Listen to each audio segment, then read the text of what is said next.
when I was 25 or so, I probably weighed about 138 pounds. I smoked like a pack of cigarettes a day. I drank tremendous amount of alcohol. I was from northern Alberta, this rough little town up in northern Alberta called Fairview, and there were long winters there, and my friends were heavy drinkers, and most of them dropped out of school by the time they were 15 or 16, went off to work on the oil rigs, and it was a rough town, and we drank a lot. I started when I was 14, and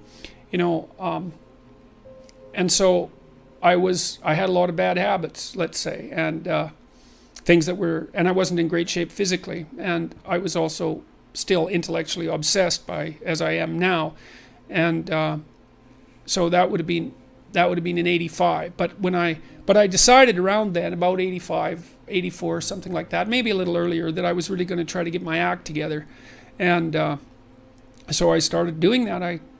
First of all, I quit smoking. Oh, that took a long time because I eventually had to quit drinking too in order to quit smoking, and I started working out, started playing sports, which I'd never done. I was a small kid. I'd been skipped a grade, and I was a small for my age, so sports were never, especially team sports, were never really a domain of expertise for me. Although I skied and went trapping with my dad, and went cross-country skiing and camping and all that. But when I went to graduate school, I started swimming. The first physical exercise routine I did, I enrolled in a swimsercise course, I think it was called. So it was me and this like really overweight kid, and like these 60-year-old women and men, they could out exercise me like mad. It was really embarrassing. Me and the overweight kid, we'd be just panting ourselves 3/4 to death at the end of the bloody workout, and these 60-year-old women who weren't in great shape were like chatting away as if nothing was going on at all in the pool. So that was quite embarrassing, and as was going to the weight room, because when I started I could barely bench press 75 pounds, and people used to keep coming over and helping me, which was the last thing I bloody well wanted, but certainly needed. And I got to the point where I could bench press 225 pounds. I think that was the best I did, and I gained about 30 pounds of muscle in a year and a half. So that was a good thing. So I was kind of a wild man, and I'm a little bit manic in my temperament, and so I was kind of going every direction at the same time. So, and I don't regret that. I had a fine time when I was a kid, but I needed really to get disciplined, and I had to do it because I was working on these hard problems that I've been discussing with all of you, and I've been working on them really obsessively since I was probably about 18, maybe even earlier than that, and got to the point around 25 when I was in graduate school trying to get my PhD, so doing all my research. I published 15 papers by the time I graduated with my PhD, which was I think by a fairly large measure the most papers that any graduate student at that time had ever published at McGill. I think that's right. It might have been twice as many, or maybe twice as many, maybe even 3 times as many. And at the same time I wrote Maps of Meaning, which was a terribly difficult thing to do, because I was writing about 3 hours a day doing that, and I couldn't do all that and continue with my misbehavior, my sort of what would you say, my hedonistic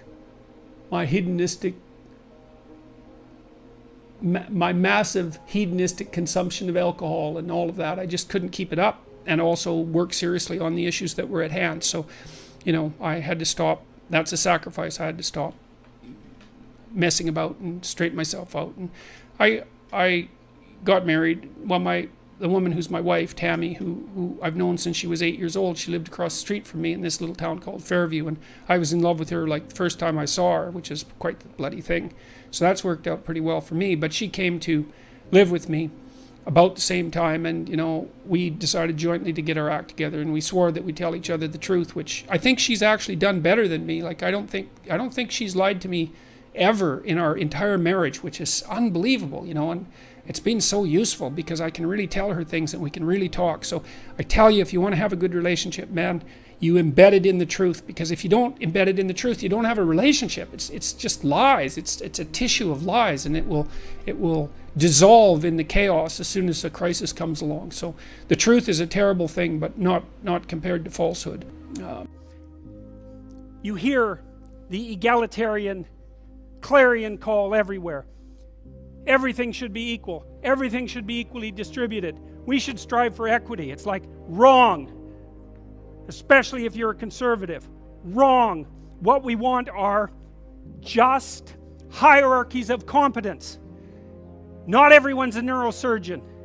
You know, if your father has a brain tumor, you probably want a hierarchy of competence for neurosurgeons, so you can pick the one that's the best, so that he might not die. That's what a hierarchy of competence is for. For the postmodernists, there's no hierarchy that isn't based on power. Well, because they think the world runs on power.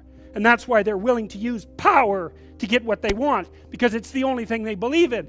But a valid hierarchy of competence, it's God, we need those things, man. We need the best plumbers. We need the best contractors. We need the best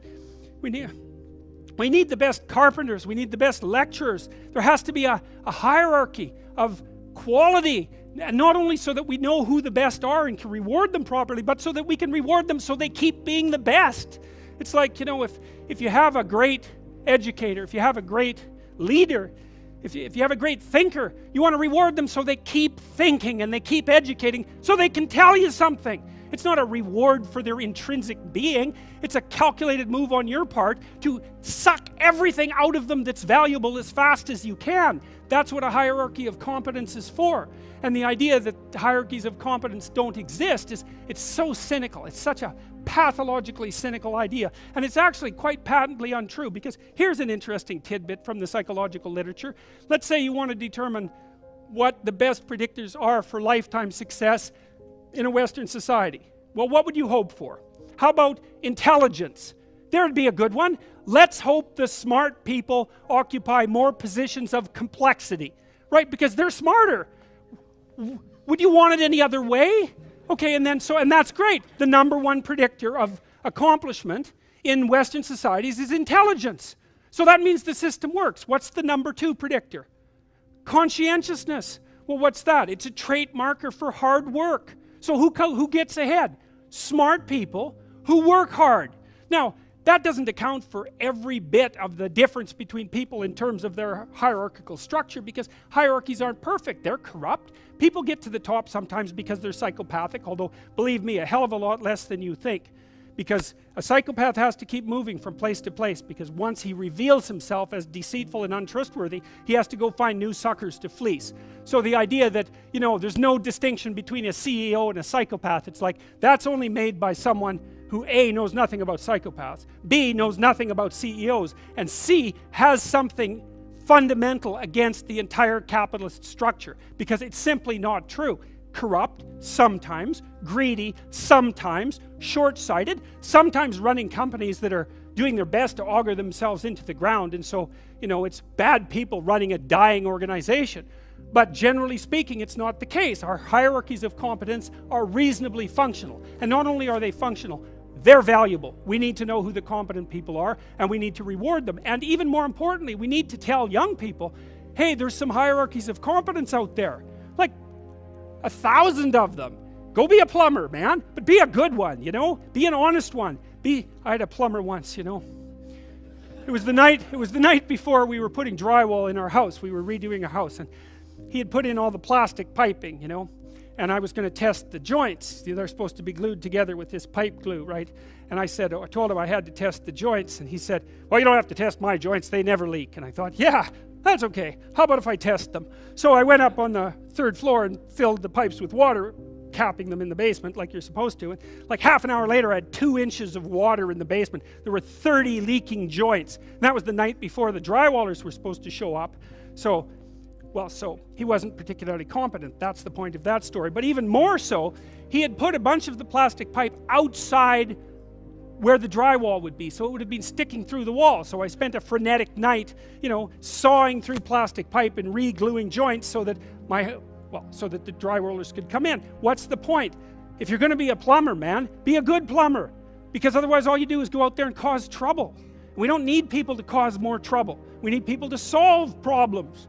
You know, and so you can be a tradesman, and you can make a lot of money as a tradesperson. It's a bloody, reliable, honorable, forthright, productive way of making a living. And there is a hell of a lot of difference between a working man who knows what he's doing and one who doesn't, both in terms of skill and ethics, right? And you work with someone who knows what they're doing, it's a bloody pleasure.